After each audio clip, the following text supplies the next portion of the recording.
Indira Sahni case में जो निर्णय आया, तो इसमें जो मोस्ट इम्पोर्टेंट निर्णय आया उसको हम लोगों ने देखा कि क्या था कि इंदिरा साहनी केस में क्या हो गया।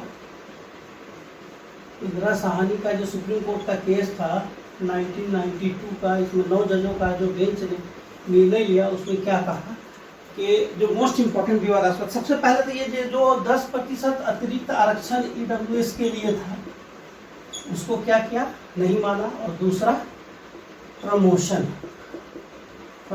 में आरक्षण, ये दोनों को क्या सीधे इंदिरा साहनी केस में खारिज किया गया। ये भी नहीं, ये भी नहीं। 9 जजों की बेंच ने, अब क्या था, 9 जजों का बेंच ने अगर निर्णय लिया है तो इससे ज्यादा का बेंच जब तक नहीं बनेगा निर्णय बदला नहीं जा सकता है।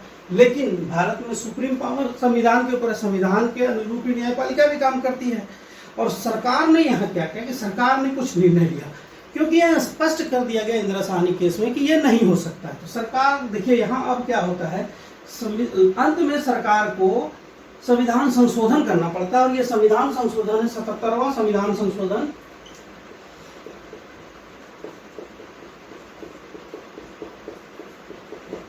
(1995) 77वां संविधान संशोधन में क्या कहा गया, देखिए इसमें कहा गया कि प्रमोशन में जो आरक्षण का बात है, जो इंदिरा साहनी केस में कहा गया कि नहीं हो सकता है, इन्होंने संशोधन करके ये प्रस्ताव लाया कि नहीं, हम प्रमोशन में आरक्षण देंगे। यानी प्रमोशन में आरक्षण मिलेगा, किसके तहत, 77वां संविधान संशोधन 1995 में जो आया उसमें कहा गया कि प्रमोशन में आरक्षण मिलेगा। अब जब ये 77वां संविधान संशोधन हो गया, प्रमोशन में आरक्षण की बात हो गई, तो मामला फिर चला गया कहाँ, निश्चित रूप से सुप्रीम कोर्ट। अब सुप्रीम कोर्ट ने कहा प्रमोशन में आरक्षण दे सकते, क्योंकि अब संविधान संशोधन करके आप इसको जोड़ दिए हैं, संवैधानिक प्रावधान हो गया। तो इसमें क्या है, ये सुप्रीम कोर्ट ने कहा कि नहीं, हाँ आरक्षण दे सकते हैं, प्रमोशन में आरक्षण दे सकते हैं, लेकिन प्रमोशन में जिनको आरक्षण दे रहे हैं उसको वरिष्ठता नहीं मिलेगी, सीनियरिटी नहीं मिलेगी। यानी कोई अगर सीनियरिटी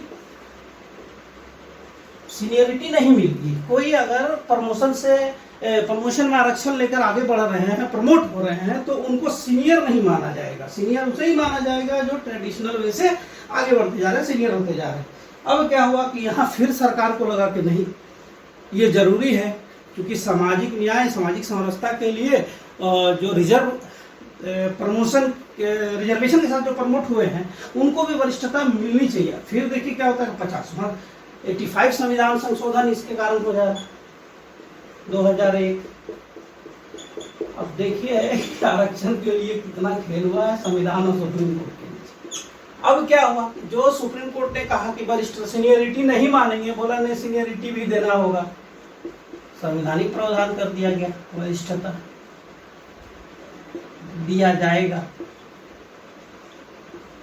अब आप देखिए कि जो इंदिरा साहनी केस में जो 2 मामला था, उसमें कहा था कि प्रमोशन में आरक्षण नहीं मिलेगा, तो उसको पहले 77वां संविधान संशोधन द्वारा जोड़ दिया गया। और फिर जब बोला गया कि हाँ अगर आरक्षण दे रहे हैं प्रमोशन में तो उसको वरिष्ठ नहीं माना जाएगा, 50वें संविधान संशोधन में क्या, हाँ माना जाएगा, इसको भी मान लिया गया। अब क्या हुआ, यहाँ देखिए क्या हो गया कि फिर क्या हुआ कि फिर 77 और 85, 77वां और 50वां संविधान संशोधन को फिर सुप्रीम कोर्ट में चुनौती दिया गया। ये दोनों जब दोनों संशोधन हो गया, इसके बाद इसको फिर से सुप्रीम कोर्ट में चुनौती दिया गया। चुनौती ये दिया गया कि जो प्रमोशन में आरक्षण देने की बात है, तो आखिर किसे आरक्षण दिया जाएगा, प्रमोशन में किसे आरक्षण दिया जाएगा और किसे आरक्षण नहीं दिया जाएगा, इसको लेकर जो सुप्रीम कोर्ट में चुनौती दी गई। अब देखिए यहाँ से क्या होता है कि ये 2001 की बात है, तो फिर 77वां और 50वां सर्वोच्च न्यायालय में फिर कहाँ चुनौती दी गई, सर्वोच्च न्यायालय में चुनौती दी गई। और सर्वोच्च न्यायालय ने बोला कि प्रमोशन अगर दे रहे हैं किसी को, तो किनको प्रमोशन मिलेगा, प्रमोशन का कोई आधार होना चाहिए ना, प्रमोशन जो दिया जा रहा है तो प्रमोशन किसको मिलेगा, तो ये पैमाना तय करना होगा। तो प्रमोशन देने से पहले एक पैमाना तय करना होगा, और ये ध्यान में रखना होगा कि सिर्फ प्रमोशन मतलब अगर कोई रिजर्वेशन कैटेगरी से आ रहा है तो प्रमोट करें, नहीं, उसके कार्य क्षमता, उनका वर्क एफिशिएंसी, उनका योगदान,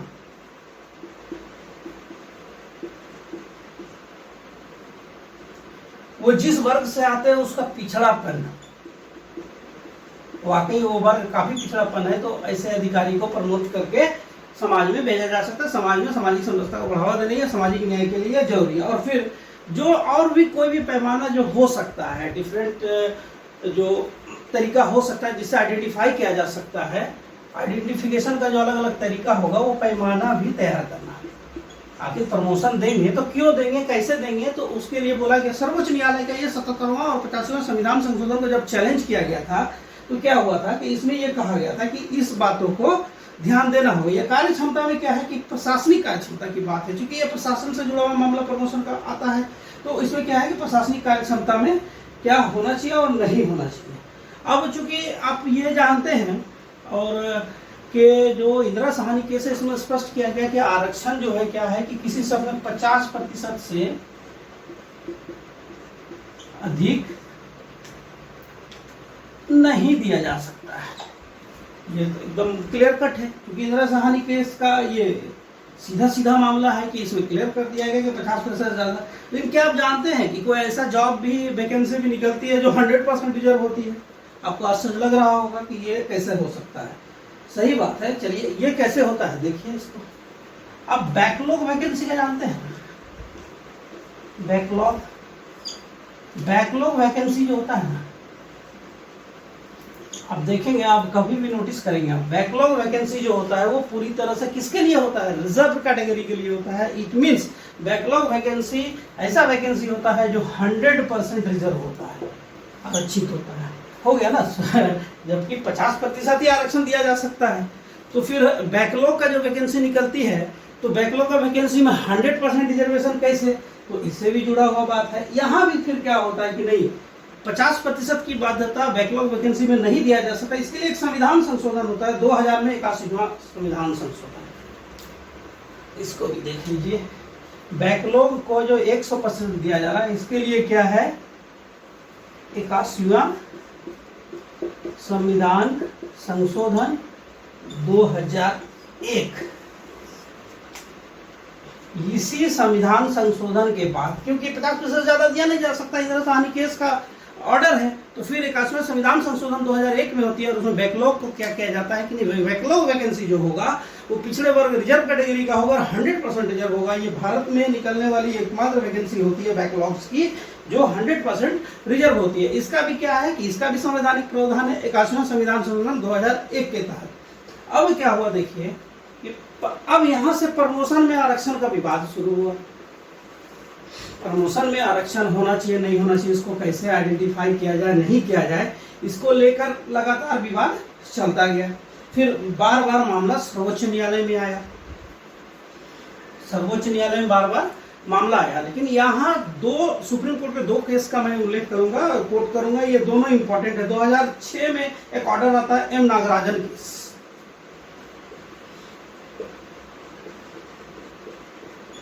एम नागराजन, ये आता है 2006 में। एम नागराजन केस में क्या है, प्रमोशन में जो आरक्षण की बात है उसको इसमें चैलेंज किया गया था। तो इसमें क्लियर कट क्या कहा गया था कि जो प्रमोशन में आरक्षण है, प्रमोशन में आरक्षण का प्रावधान उसको चैलेंज किया था। इसमें ऑर्डर आया एससी या एसटी को जो प्रमोशन में आरक्षण दिया जाएगा, इसके लिए सरकार बाध्य नहीं है, यानी केंद्र हो या राज्य, केंद्र हो या राज्य सरकार, ये बाध्य नहीं है कि एससी और एसटी को प्रमोशन में आरक्षण मिले ही।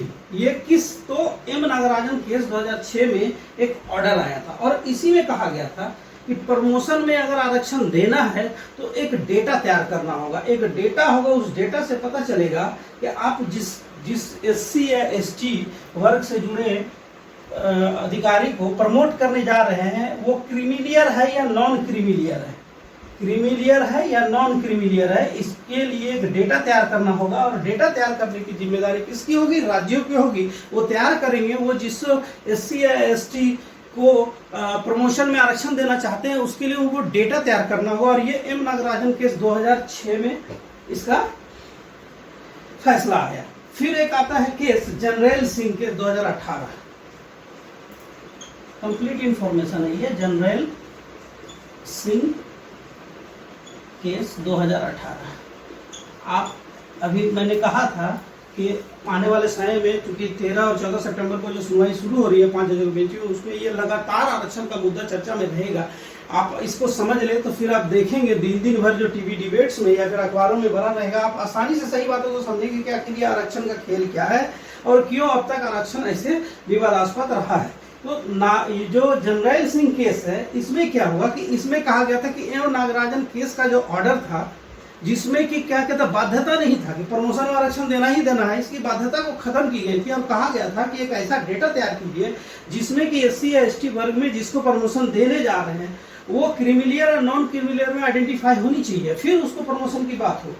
इन बातों को जब कहा गया नागराजन केस में तो उसको चुनौती दी गई। जनरल सिंह केस 2018 में सीधे सीधे सुप्रीम कोर्ट ने कहा कि प्रमोशन में जो आरक्षण की बात है उसको लेकर M नागराजन केस का जो ऑर्डर आया था उस पर वो कुछ भी नहीं करेगी, इस पर वो कुछ भी नहीं करेगी।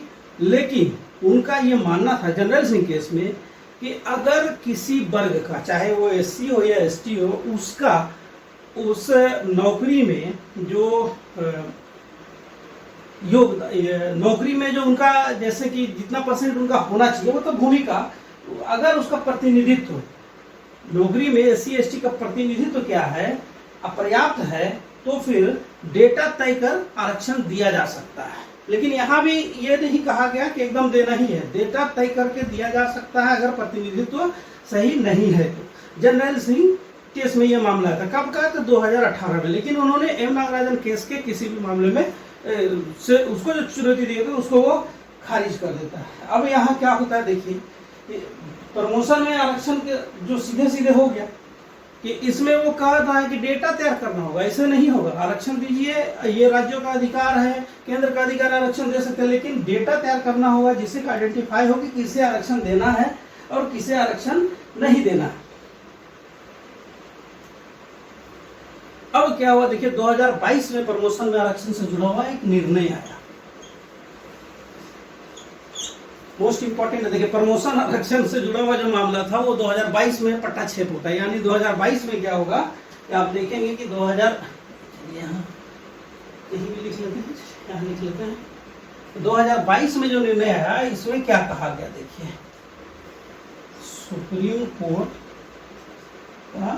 सुप्रीम कोर्ट केस का ऑर्डर है 2022 में।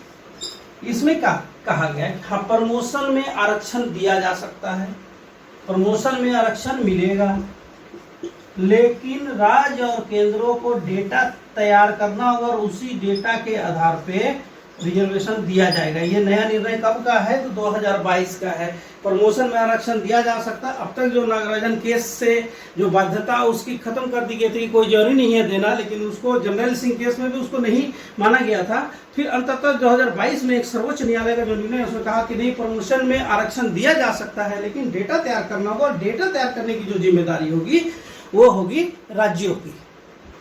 अब तक आपने देखा कि आरक्षण का जो संवैधानिक प्रावधान है वो क्या है, आरक्षण की शुरुआत कैसे हुई, ओबीसी को आरक्षण कब से मिलने लगा, SC ST से जुड़ा प्रमोशन से जुड़ा जो विवाद था उस पर सर्वोच्च न्यायालय का अंततः क्या निर्णय आया। और अब जो हम लोग आगे जानेंगे वो एक नया संविधान संशोधन हुआ। जी हाँ, जो नया संविधान संशोधन हुआ है 103वां संविधान संशोधन, उसके परिप्रेक्ष्य में अब हम लोग देखते हैं। और ये जो संविधान संशोधन 2019 में वो क्या है, पहले तो इसको देखिए। 103वां संविधान संशोधन, थोड़ा सा लंबा हो गया क्लास लेकिन इम्पोर्टेंट है, इसीलिए मैं इसको डिटेल्स में एक ही बार बता के खत्म कर दूंगा। 2019 में क्या हुआ, EWS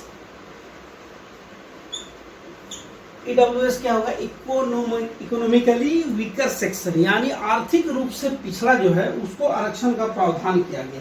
तब तो ये प्रावधान किया गया 103वां संविधान संशोधन 2019 में। अब क्या था कि देखिए कुछ राजनीति भी होती है, मुझे तो लगता है ज़्यादा राजनीति होती है, चाहे जो भी वर्ग हो, मुझे उससे कोई मतलब नहीं है। और सबसे पहला बात कि ना आप मुझे जानते हैं ना मैं आपको जानता हूँ, इसलिए ना मैं ये जानता हूँ कि आप किस कैटेगरी से है, अनरिजर्व है या रिजर्व है, ना आप जानते हैं कि मैं रिजर्व या अनरिजर्व हूँ। इसलिए बिना बायस हुए चीज़ों को समझने का प्रयास। यहाँ क्या है देखिए कि ये ईडब्ल्यूएस आरक्षण से जुड़ा हुआ मामला कब, तो 103वां संविधान संशोधन। अब क्या हुआ देखिए, अभी तक हम लोग क्या देख रहे थे कि प्रमोशन में आरक्षण, प्रमोशन का देख रहे थे ना बहुत देर से। अब ऑब्वियस है कि प्रमोशन में जब आरक्षण की बात आई, इसको जो चुनौती दिया गया तो किसके द्वारा दिया गया होगा, ये अंडरस्टूड है, यहाँ कुछ नहीं बोलना है, ठीक है। किसके द्वारा दिया गया कि ये प्रमोशन में आरक्षण को चुनौती कौन दे रहा होगा, समझ गए। अब क्या, अब ईडब्ल्यूएस को जब आरक्षण दिया गया तो आप यहाँ भी समझ गए कि इसको कौन चुनौती दे रहा होगा, समझ गए। अब यही राजनीति है, तो राजनीति अपनी जगह होने दीजिए, हम लोगों को मैटर को समझना है, टॉपिक को समझना है, डिटेल्स में जानना है। इसमें क्या है कि 103वां संविधान संशोधन में क्या किया कि ईडब्ल्यूएस का जो है आरक्षण का प्रावधान किया गया, इसे एक सही कदम माना गया, संविधान संशोधन हुआ, इसे राज्यों ने भी लागू किया।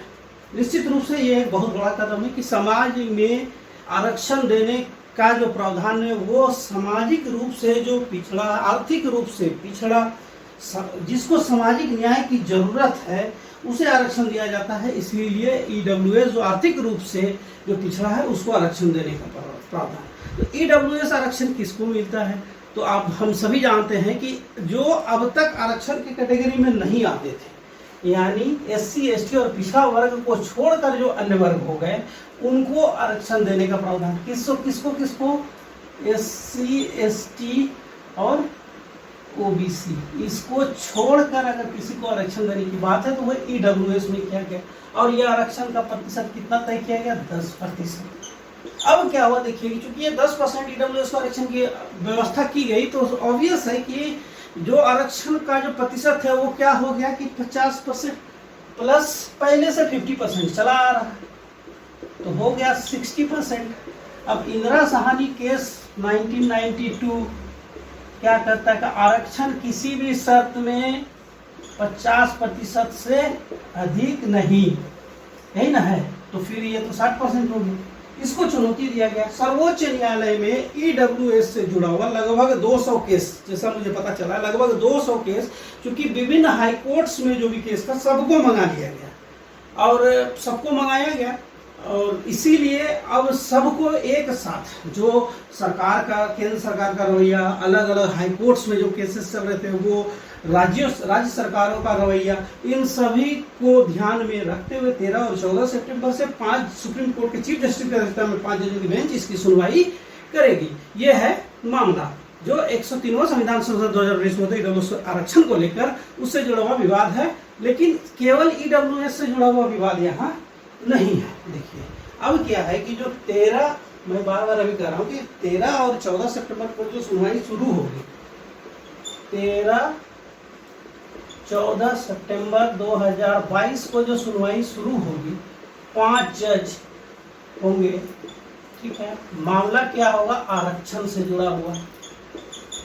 इसका आधार मेन तो यही कि ईडब्ल्यूएस आरक्षण जो दिया जा रहा है इससे क्या हुआ, जो प्रभाव पड़ा है तो उसको लेकर चुनौती दी गई, वो भी है। तो इसमें मूलतः देखिए हम लोग क्या करेंगे कि इसमें क्या हो रहा है कि जो ईडब्ल्यूएस को आरक्षण दिया गया, तो क्या ईडब्ल्यूएस को जो आरक्षण दिया गया, पहला पॉइंट जिस पर सुप्रीम कोर्ट चर्चा करेगी, मोस्ट इंपॉर्टेंट बात देखिए, इसमें क्या है कि सुप्रीम कोर्ट चर्चा करेगी क्या एससी एसटी बीसी 1 आजकल कैटेगराइज हो गया है, बीसी 2 और क्या है कि सोशियो इकोनॉमिक बैकवर्ड क्लास।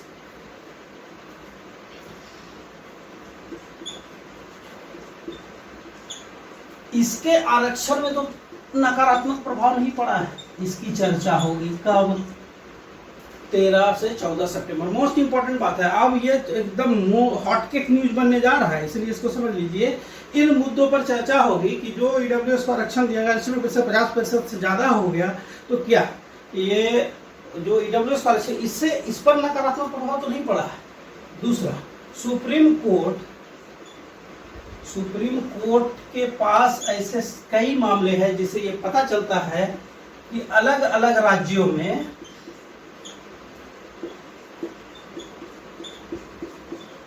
आरक्षण का जो प्रतिशत है वो 50% से अधिक है। ये सुप्रीम कोर्ट को पता है, इसलिए सुप्रीम कोर्ट अब इसमें निर्णय लेने का विचार कर रही है कि नहीं, 50% से अधिक नहीं हो सकता है।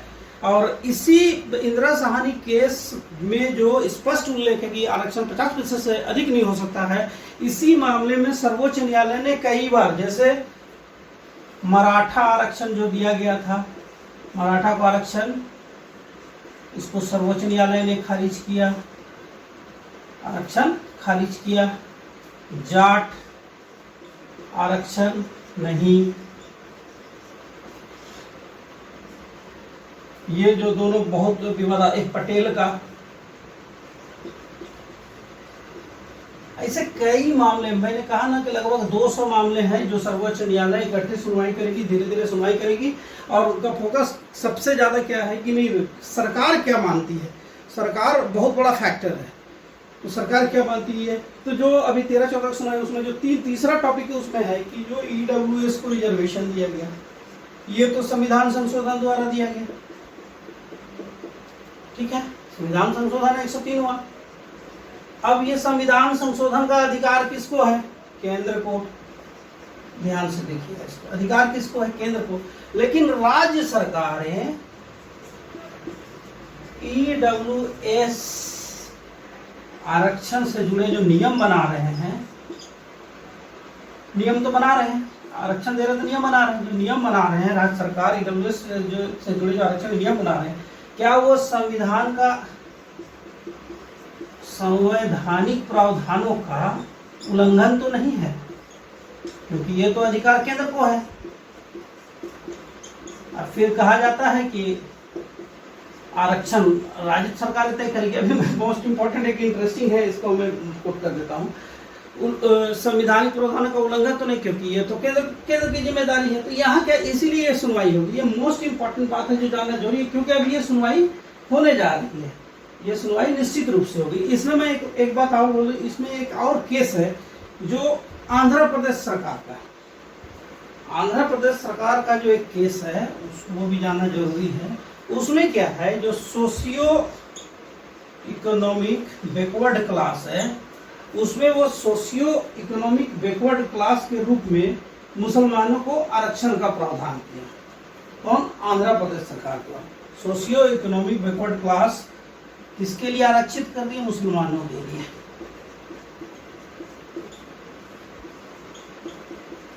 इसको भी चुनौती दिया गया है, ये भी एक केस है उसमें, जो 13-14 सितंबर से सुनवाई होगी।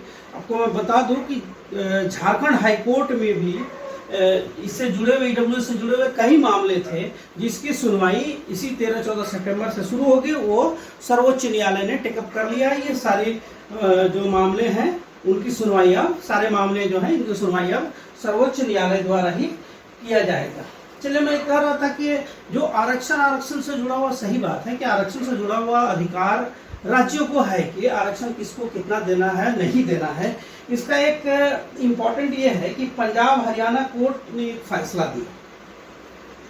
पंजाब हरियाणा कोर्ट ने एक फैसला दिया। फैसला क्या दिया जान लीजिए। पंजाब में एक खेल नीति बनी और खेल नीति के तहत क्या गया कि आरक्षण स्पोर्ट्स कोटा में,